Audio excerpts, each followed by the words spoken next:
She had nothing in her pockets except a crumpled photo of her late parents and a dream so fragile it trembled inside her like a candle in a storm. Yet that night, as thunder clawed across the sky and rain slashed the tall glass windows of the luxury penthouse, Maria wrapped her thin shawl tighter and laid her tired body on the cold marble floor, beside the CEO's sleeping daughter.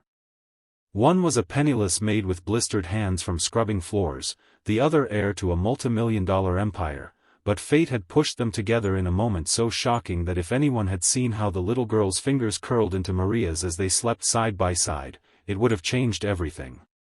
Backhand index pointing right. If you believe in kindness, second chances, and the power of a good heart, please like, comment, share, and subscribe to Ripple of Hope right now. Let's spread these stories to the world. Maria Alvarez had come to the city with nothing more than a beat-up suitcase, hoping to escape the haunting grief of losing her parents in a factory fire that had devoured her small hometown. She walked streets with swollen feet, begging for job after job until finally, a miracle opened. The Rivera family, owners of one of the country's biggest hotel chains, needed a live-in cleaner at their grand penthouse. It wasn't just a job, it was survival. The first time Maria stepped into the Rivera residence, she felt as though she had walked into a museum made of gold, chandelier lights shimmering like captive stars overhead, silk curtains whispering against walls, velvet carpet sinking beneath her tired steps.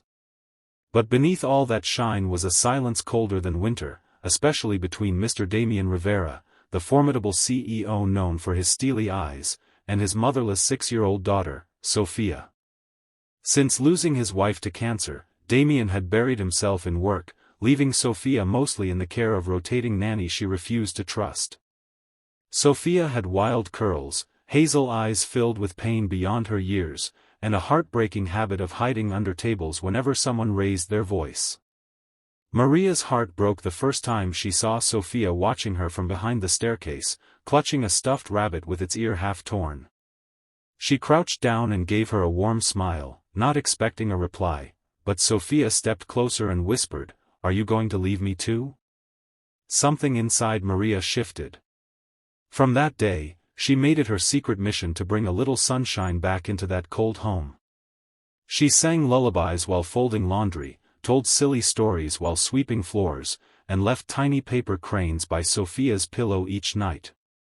Slowly, Sophia smiled again. And every night, because her tiny room was being repainted, Maria slept on the floor outside Sophia's bedroom so the little girl wouldn't feel alone. They would lie there, hand in hand, Sophia whispering about how she missed her mommy's perfume, Maria whispering back memories of her own mother's hugs, two broken souls stitched together in quiet moonlight. Damien barely noticed at first. In his mind, Maria was just another employee. But one stormy evening, he returned early from a business trip, soaked from the rain, exhausted and emotionally frayed from a shareholder war threatening his empire. As he walked down the hallway, he froze at a startling sight through the half-open door. Maria curled protectively around his daughter on the floor, Sophia's head resting on Maria's arm, a smile on her face he hadn't seen in months. For a long time, Damien didn't move. His throat tightened. He had hired an army of professionals, therapists, tutors, expensive nannies, yet it was this humble girl with run-down shoes that had done what none of them could, give his daughter back her laughter. The next morning, he asked Maria to meet him in his office. Maria trembled, thinking she was going to be fired. Her knees nearly buckled as she stepped across the lush carpet. But instead of anger, Damien's voice softened. He thanked her. He asked her how she had gotten Sophia to sleep peacefully. Maria, holding back tears, said softly, all she needed was someone to stay. That sentence hit Damien like a punch. Shame and regret swirled inside him. For years, he had drowned his grief in boardrooms and deals, forgetting the tiny hand reaching out for him. Thoughtlessly, he offered Maria more money as a reward, but she shook her head. Sophia doesn't need a maid, she said bravely. She needs a family. Damien was speechless. Over the next few weeks, he secretly watched them. He saw how Sophia clung to Maria's waist when scared, how Maria treated her with patience and affection money couldn't buy. One evening, something inside him cracked, and he broke down, confessing his failure as a father. Maria knelt beside him, not as a maid, but as a friend, and Sophia came running to hug them both. In that fragile moment, something extraordinary bloomed, a bond that washed away years of sorrow. Soon rumors reached the media. Who is the mysterious woman living in the Rivera penthouse? Why is the millionaire CEO suddenly appearing with a different glow in his eyes? Damien didn't care. What he saw was his daughter smiling and calling Maria, "my angel." Eventually, he offered something that shocked Maria more than any headline. He asked her to stay, not as an employee, but officially as Sophia's guardian, and if her heart allowed, to start over as a family with him. Maria wept.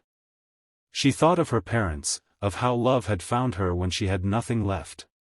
She said yes.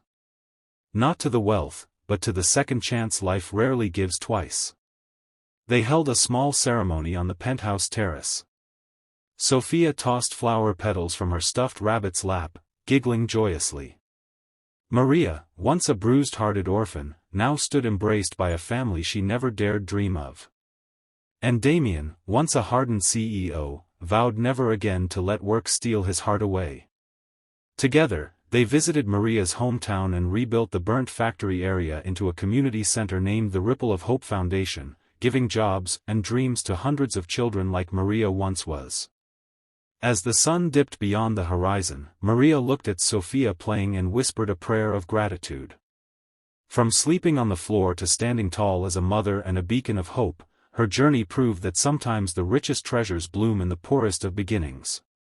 Backhand index pointing right. If this story touched your heart, please like, comment, share, and subscribe to Ripple of Hope. Your one action can inspire millions.